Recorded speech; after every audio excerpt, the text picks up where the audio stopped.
Hello everyone. ये video KVS, EMRS और NVS तीनों के लिए है और डिस्क्रिप्टिव पेपर की मैं बात कर रही हूँ फेज़ 2 की। और यहाँ पर एक मैं कॉमन टॉपिक के ऊपर बात करूँगी। ये टॉपिक है आपका जुड़ा हुआ नेशनल मूवमेंट 1870 से 1947 तक का। चाहे जनरल टॉपिक की बात कर लीजिए, एसएसटी की बात कर लीजिए, हिस्ट्री वाले जो बच्चे हैं उनके लिए भी टॉपिक काफ़ी हद तक काम आएगा। केवीएस पीआरटी में भी टॉपिक काम आने वाला है। इन जनरल मैं बात कर रही हूँ क्योंकि मैक्सिमम बच्चे इस टॉपिक से काफ़ी अवेयर होते हैं। इसका जो कंटेंट है ये अवेलेबल है आपका पेज नंबर 126 के ऊपर।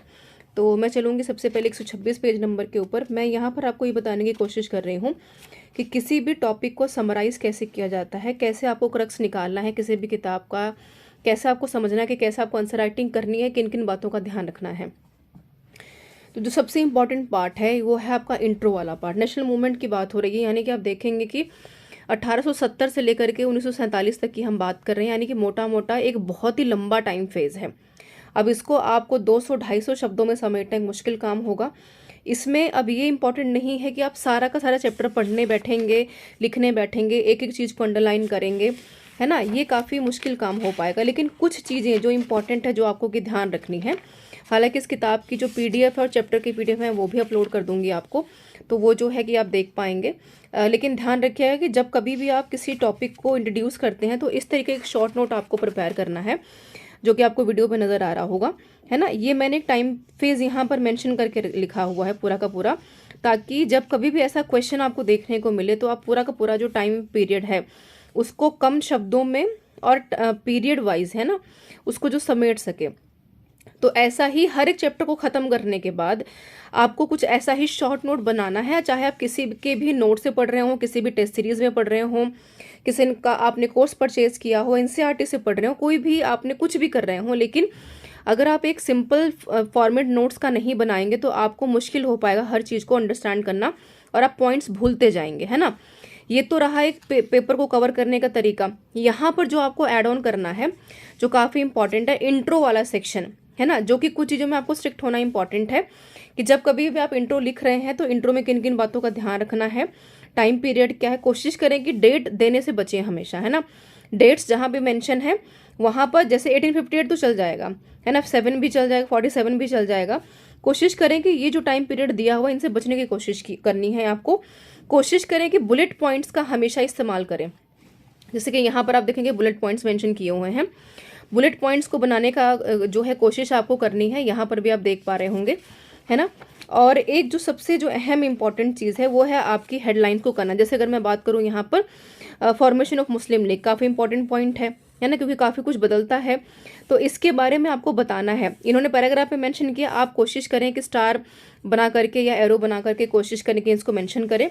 और साथ में जो सबसे अहम रोल प्ले करेगा वो आपके पेपर में जो स्कोरिंग बनाएगा, बुलेट पॉइंट्स के साथ साथ जो आप साइड में एक इन्फॉर्मेशन देते हैं, है ना, बॉक्स बना करके उसके बारे में। और जो मैप्स की हम बात करते हैं, चाहे आप हिस्ट्री के बच्चे हैं, चाहे आप एसएसटी के बच्चे हैं, चाहे आप किसी भी अदर ह्यूमैनिटी के बच्चे हैं, साइंस के बच्चे, कोशिश करें कि इमेज बनाने की कोशिश करें।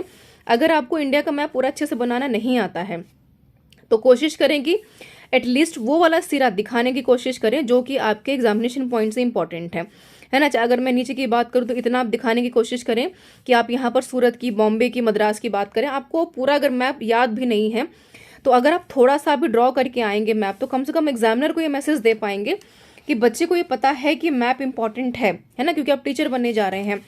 तो इन बातों का ध्यान रखें। और जाते जाते मैं बता दूं कि अगर आप एनसीईआरटी थॉरोली रीड कर रहे हैं, जो कि मैंने पहले भी आपको बताया है, सॉरी थोड़ा सा ये हिल गया है फ़ोन, है ना, तो कोशिश करें कि जो इन्होंने पीछे क्वेश्चंस दिए हुए हैं एनसीईआरटी में, है ना, उनको तो आपको कवर करना ही करना है।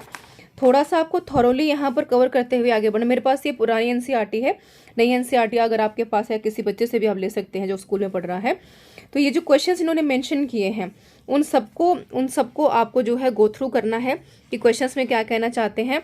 समथिंग टू डू में भी कोशिश करें कि आप जो आगे बढ़ करके जाएं। और अगर किसी अदर वेबसाइट्स के ऊपर अगर आपको अदर डेप्थ स्टडी करनी है तो आप इन लिंक्स का यूज़ यहाँ पर कर सकते हैं। मुझे बोलेंगे तो मैं यहाँ पर कमेंट बॉक्स में मेंशन कर दूंगी। तो इन बातों का आपको ध्यान रखना है पेपर अटेम्प्ट करते हुए। बाकी अगर आप कहेंगे तो मैं यूट्यूब के ऊपर डिस्क्रिप्टिव वाला जो पेपर है वो लिखवाना भी करने की कोशिश करूँगी। लेकिन मेरी आपको हिदायत ये है कि कोशिश करें कि सेल्फ स्टडी करें, जहाँ पर समस्या आ रही है उनको समझिए और अपने पेपर राइटिंग को बहुत पॉलिश करने की ज़रूरत है, तभी आप ये पेपर जो है क्वालिफाई कर पाएंगे, है ना। तो आज मैंने बात की काफ़ी कॉमन टॉपिक के बारे में जो है नेशनल मूवमेंट वाला, और हर बच्चे को ये काम आने वाला है। जनरल के टॉपिक की बात करें, पीआरटी में है, एसएसटी में है, हिस्ट्री में है ना। तो ये आपको काफ़ी हद तक ध्यान में रखना है, जो कि आपके एग्जामिनेशन पर्सपेक्टिव से काफ़ी इंपॉर्टेंट है ना। और आप किस टॉपिक के बारे में जानना चाहते हैं कमेंट करके बताइए।